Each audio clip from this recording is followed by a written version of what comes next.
to start making plans for a future version of myself that I haven't even met was a different level of self-love. You're listening to From Star to Supernova. I am your host, Andrea Casanova. I'm a viral marketer, entrepreneur, and public speaker, and I'm here to talk about all things personal development, spirituality, business, mental health, and bring you inspiring stories to help you write yours.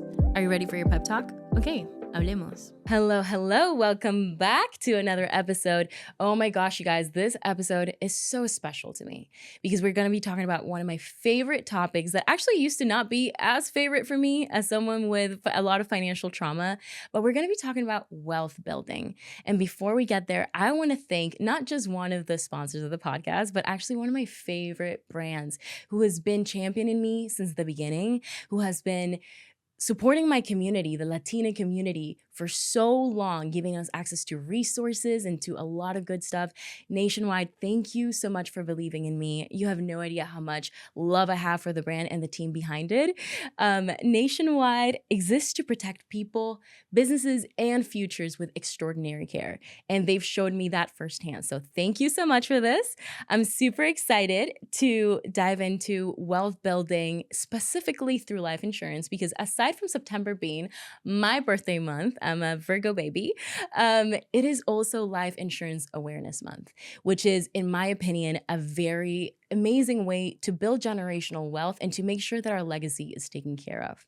But before we get there, I want to talk a little bit more about some of the routines that I've been putting into place this summer specifically to make sure that I'm staying top of mind of my finances. Whenever I think of finance, I specifically think about experiences that I had growing up, such as the overspending as soon as we would make a lot of money, or the fact that I just never really felt safe, especially coming from Venezuela. It was very hard for me to understand the concept of money as something that wasn't hurtful, as something that wasn't dangerous. And so I've had to do a lot of, I would say, healing with myself and also generational healing. I've had to have very hard conversations with my family when it comes to our finance. And the way that I've been able to really conceptualize it and almost like personify it is by integrating very specific dates into my calendar. This is something that you can do quarterly, you can do it monthly, or a couple times a year, whatever it is that you feel fits best to you. As someone who loves spending money for no reason, to me, it's so important to do this quarterly. And I will say one of these, I specifically do it monthly, but it specifically dates in order to take care of my money. So date number one is a detox day. A detox day is essentially a one day where I do not spend any money and I just sit down and journal with myself exactly where I want to go. What things are adding to my plate when it comes to personal finance? What things are taking away from that? And that day, even though it may not mean a lot or seem like a lot, because maybe you only spend a couple bucks in food, or maybe you go to that one store that you like and whatnot, trust me, in the long run, it's going to add up because it's going to serve as a day in which you sit down with yourself and talk about your experience with money and how you have that relationship with money. The second day is a subscription review day.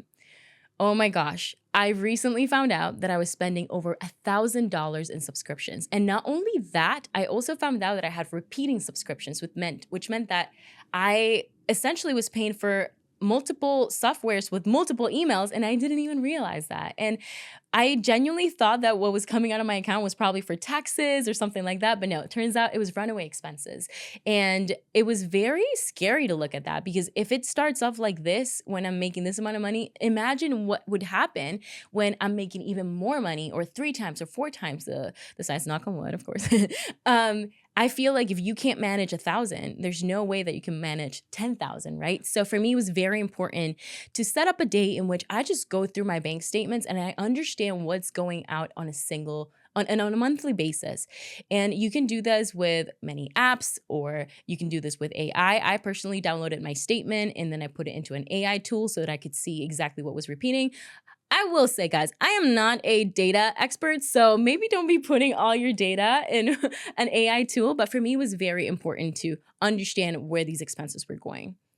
Next up, we have Wealth Vision Day. And you guys know I love a vision board. Not only once a year, not only just in December when the year's about to start in January, but I actually use my vision board every single morning. I have it hanging on my wall and I sit with it and I just look at it. And for me, this year was full of milestones. I say that this year was my green year, not just because I wanted to expand financially, but because I got my US residency. And what that meant that I had another different layers of rights and abilities that I didn't have when I was on a visa or when I was in some other type of permit. So for me, that meant, what does an investment portfolio look like? What does life insurance look like? What does debt management look like? So I was really, really excited to just have a designated day every single month in which I just sit down with my vision board and I just look at what I have on it and I start to take little steps towards that. And I just get inspired. Sometimes I have my friends over for additional motivation, but I just love sitting down with that future version of myself and having a conversation with her and just making sure that whatever it is that I'm doing right now, I'm acting with her vision and I'm showing up as such. And lastly, a rich mindset day. If you're one of those people that is literally terrified of personal finance because you feel like it's math and you're not good at math, or maybe you feel like you are not at that level yet because I'm not making enough money to even consider personal finance or to look into it.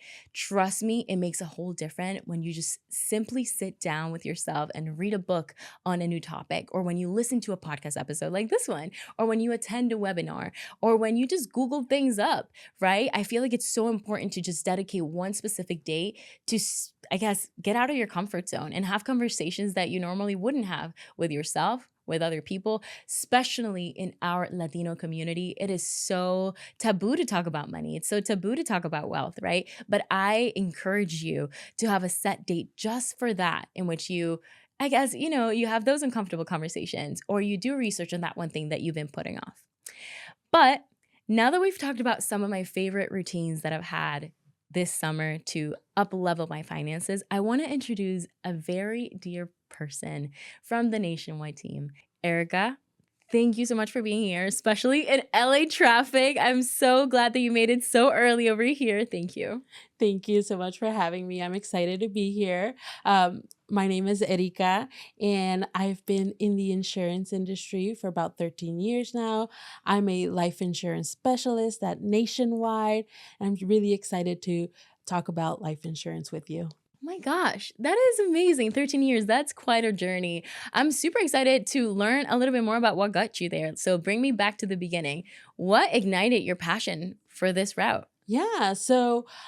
Actually, it was family. I have an uncle who is in real estate, and he thought that if I got my life and insurance license in general, I could really benefit from his connections, and Mm. so that's what I did. I kind of just was like, okay, I didn't know what I wanted to do. I was in college, just taking random courses, so I listened and I kind of did what he said, and here I am. Oh my gosh, I love that. I feel like it's so unheard of in our community to support each other and support one another to go towards these very specific routes just because it's such a taboo subject. And not only that, but also a subject that we haven't really had the resources or the chances than our counterparts have had when it comes to accessing this type of avenues and industries. So that is so cool that you had someone in your family supporting you and championing you through that journey. So, with that being said, I actually just want to go ahead and get started and diving in. Can you explain to me, and for the viewers, what is life insurance? Yeah, I mean, life insurance is a tool for you to build generational wealth. So if you're looking to leave a legacy behind for your family, life insurance can do that for you. It's also a great tool if you're looking for um, additional income for retirement. Life Mm, insurance can do that as well. It's not specifically meant necessarily for death. People always associate life insurance with mm. death, but it does more than that. I went through the process with Erica myself to get a life insurance quote. And to me, it was a very, I would say, awakening moment, specifically because it was almost like I had to think about things that I've never even had to consider in the first place. One of them being my legacy, my family, my partner, and not just that, but also the legacy of my business itself. Like, what is Andrea Casanova's, I would say, legacy or almost like, what is she going to leave behind? And it was a hard conversation, not because of the topic. I actually didn't even think about death any moment when we were talking about life insurance, or I didn't think it was somber. It was actually quite beautiful for me to have a conversation around what happens after and what is the long-term vision, right? I feel like in such a community, or I would say in such a society nowadays where everything's short term gains and very much like short-sighted goals, social media, even the content that we consume is so short, so it's really made our brains get used to short gains, to the point that thinking about something again in a long-term basis was really special to me, specifically because I know that my parents and your parents and the parents of a lot of people in the Latino community had so many other things to worry about. And this is where I try to hold a lot of grace. Like, they were worried about the bare minimum in terms of rights, in terms of finances, right? Minimum wage.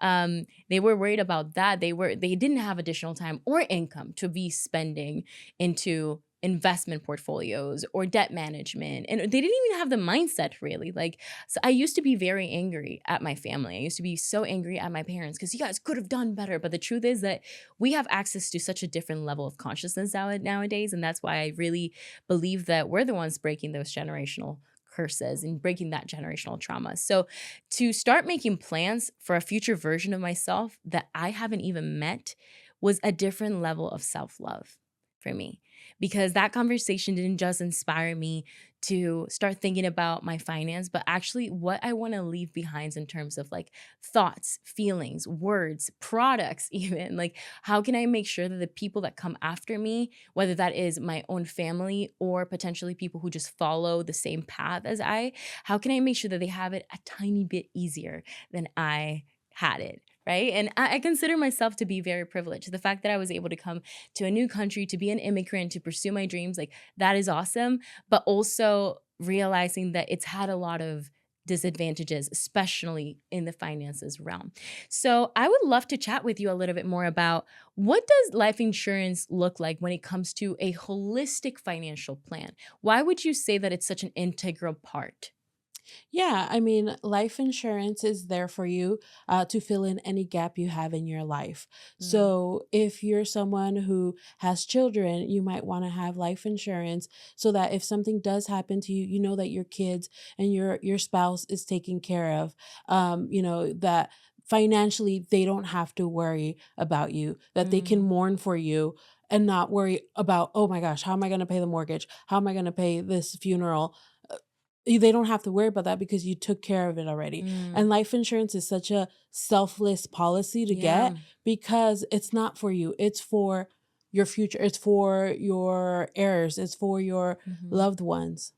I love that. I feel like I've never thought of life insurance as almost like a synonym of love and selflessness. And again, it's just the way that's always been phrased is very much like, oh, just in case something bad happens and whatnot. Like, to me, honestly, this is such a beautiful high vibe conversation because I'm thinking about long term, and I'm thinking about others in that moment, right? So I really love that perspective. I would love to discuss a little bit more about our process in particular. So typically, when I hear things related to finance, I think of, oh my gosh, that's going to be a 4-hour meetings in which we're going to go through a document and it's going to be so tedious, and all this paperwork and all these questions that are going to make me question my life and my choices and whatnot. But actually, our interaction was A, short, and B, it was very straight to the point. And it was a very like, here's what I have. Here's kind of like what my thoughts are around my future. And then based on that, here are some of the steps that we can take on the short term or on the long term. So I feel like I want to talk a little bit more about what that process was like for me with you. The initial contact with Erica was very simple. We set up a time to chat.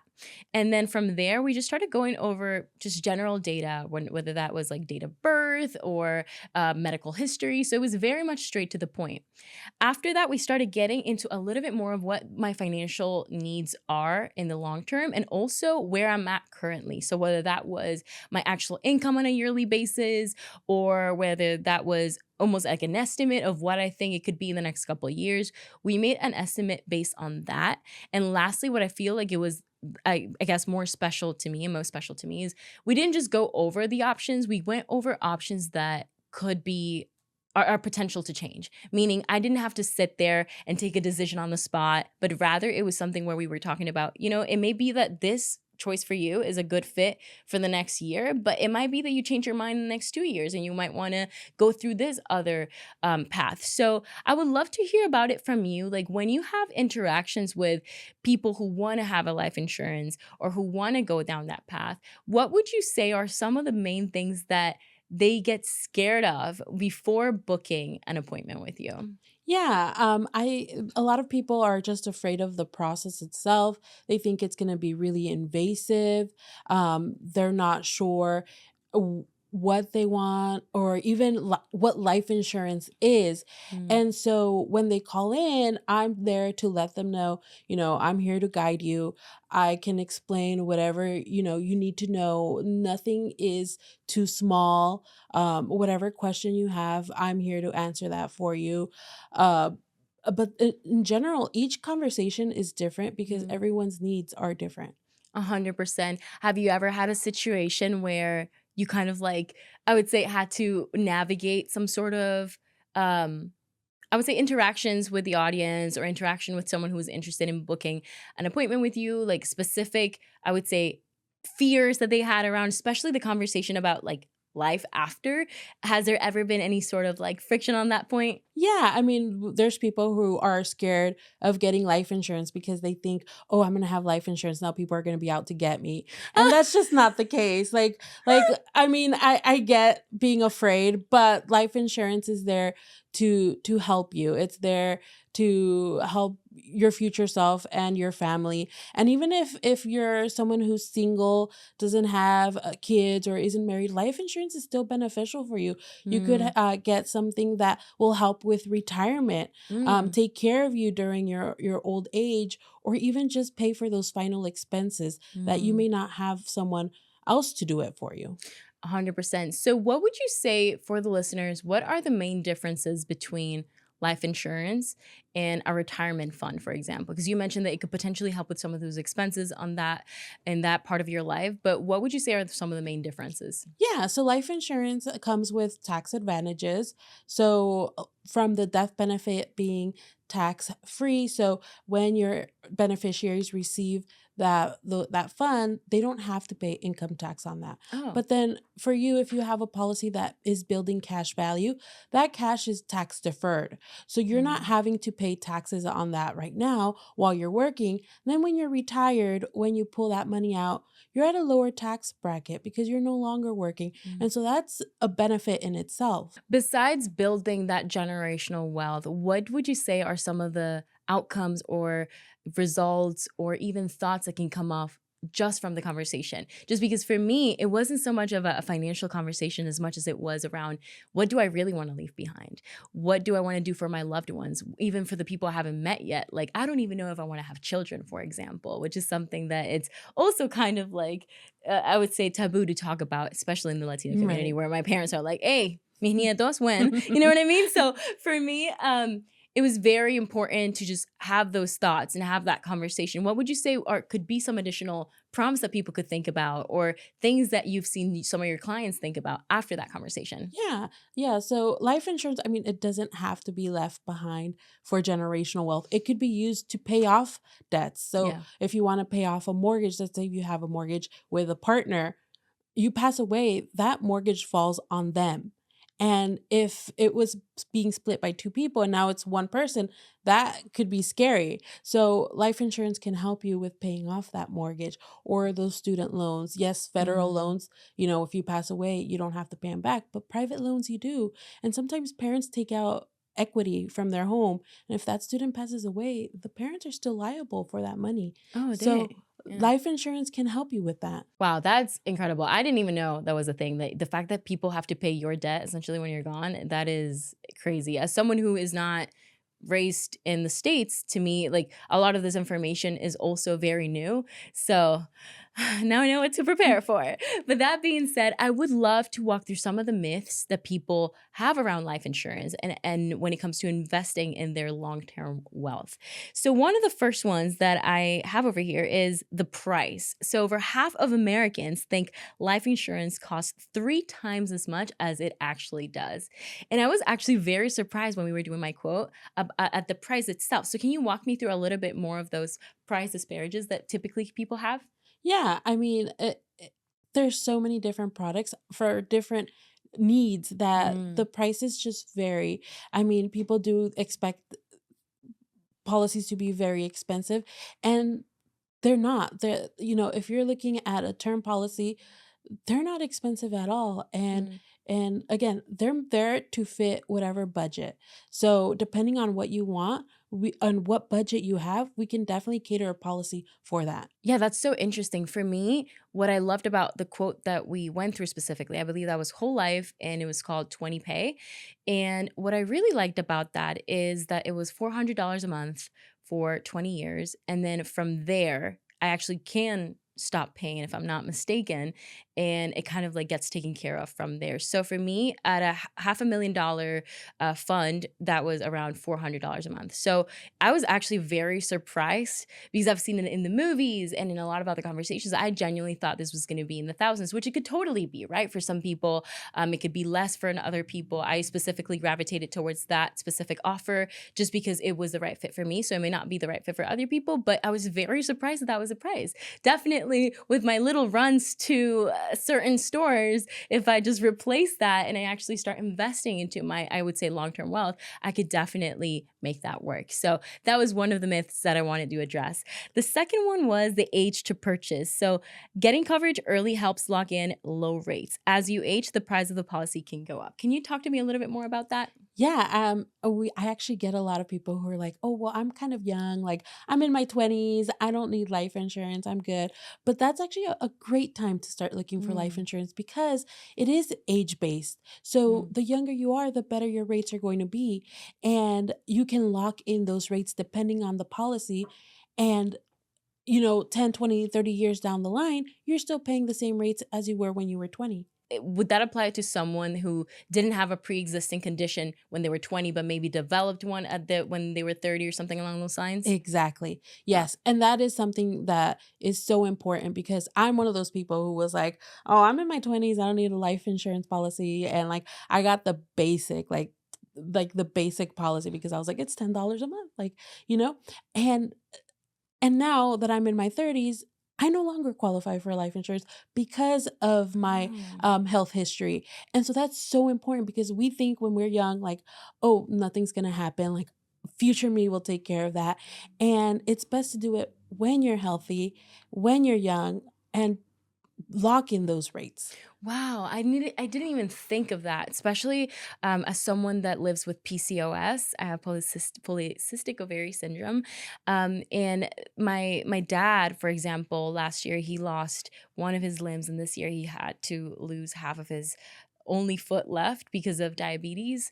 To me, it's been a very big mission this year to take care of my health to a whole new level, to not just watch what I'm consuming on a food front, but also the things, content that I'm consuming, what I'm doing on a day to day basis to take care of myself. So when I hear that, I almost think like my dad was perfectly healthy in his 20s. And even though he had, I believe he has type 2 diabetes, even though he had diabetes, I would say he was definitely at a different level of health in which he could have qualified.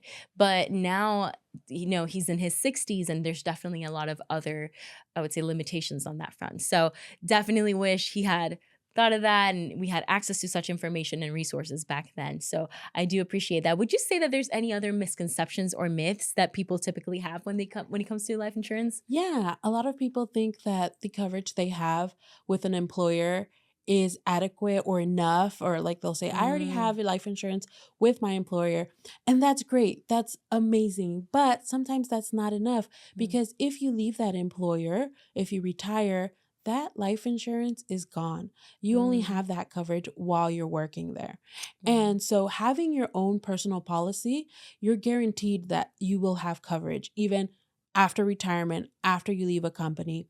Um, it's there for you. And I've had so many calls where people call in and they're like, I left the job. I no longer have my life insurance and all the money I paid into it is gone. And I'm like, unfortunately, it Mm, is because wow. you're paying for a product through an employer. It's not building cash value, it's temporary coverage. Now, pivoting the conversation a little bit more to entrepreneurship specifically, small business owners, creatorpreneurs that are right now in the stage of building and that don't really have the amount of time or even resources to think about long term gains. What would you say are some of the main steps that they could start taking towards building generational wealth? Yeah, I think with businesses, the important thing to think about is life insurance to cover your business itself. So life insurance for business, I mean, we have things like a key person insurance, where if you as the owner, or you have someone at your work who's in, they run the company, right? Mm, They know the ins and outs. If something were to happen to that person, what would you do? mm, How is the business going to continue? So with these types of policies, they can at least provide some kind of income so that you can replace that person with someone with the same experience level, same knowledge, and it can keep your business running smoothly. mm, There's also these buy sell agreements that are used for business owners with multiple owners.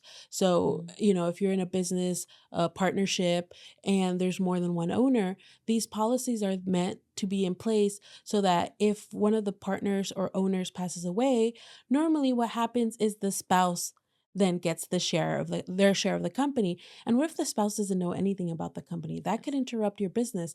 So what these policies do is they allow you to have money so that you can buy out that spouse. So that spouse is receiving money and you're receiving that portion of the company.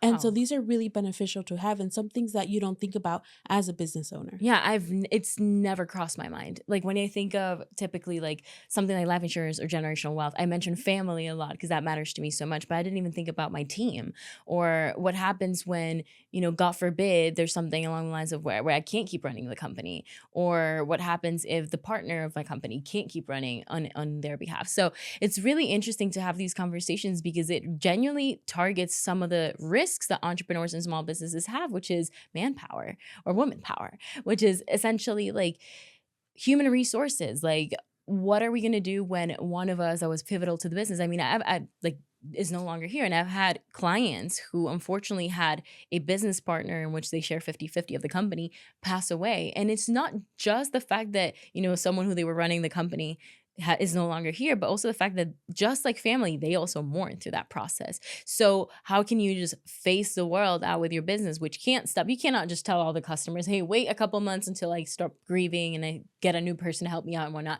Like it Mhm. just keeps the world keeps spinning. And we have to be prepared for that. So I think that as an entrepreneur, it's so important for me to learn that as we go. And also in general, I think it's so important to just open up the conversation about legacy to not just have it be so family focused, but actually community driven. So for my Latino community, what is there left for them to take from? Is there a possibility, and this might be a stupid question, but is there a possibility to have some sort of any fund from the life insurance to go towards a specific cause or to go for a specific investment in someone? Like, what if, let's say that out of that $500,000 in which I'm considering purchasing that 20 pay for, um, would a portion could that be allocated to something else, or does it have to only be specific expenses of the person?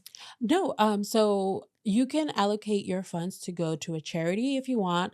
If you have a will or a trust, we can name that trust or will to be the sole heir of your policy. And then that trust can therefore specify how it wants those funds to be dispersed. Mm. So it's very flexible. You could really, if you want to leave a charitable contribution behind, you can definitely do that.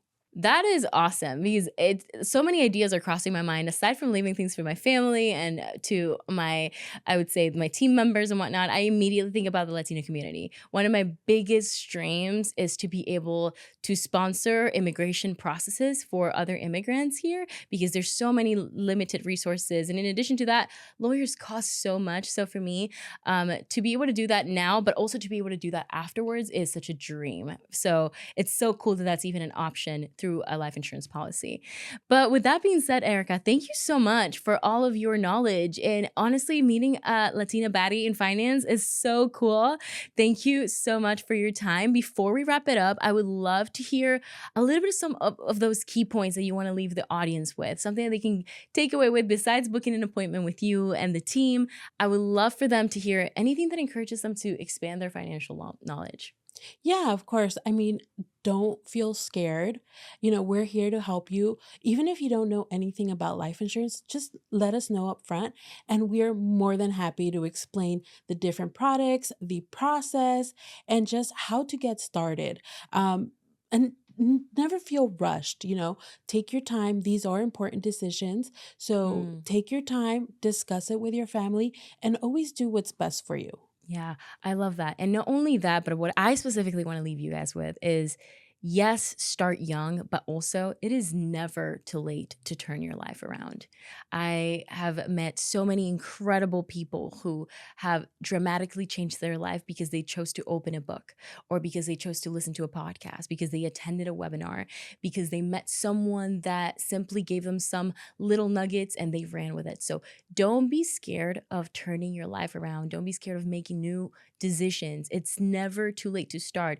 And 1%, 2%, 10% is way better than zero. That's what I tell myself when it comes to my health and when it comes to my financial health as well. Simply because I always think, oh no, I cannot invest into this because I need hundreds of thousands of dollars to do that. But the truth is, you can start with a couple bucks here and there and go from there. So definitely don't feel scared to just start where you're at right now and to just turn your life around. I truly believe in that concept, the fact that our thoughts can make a reality in the sense of like choosing a different thought today, choosing a different decision today can alter your reality as a whole.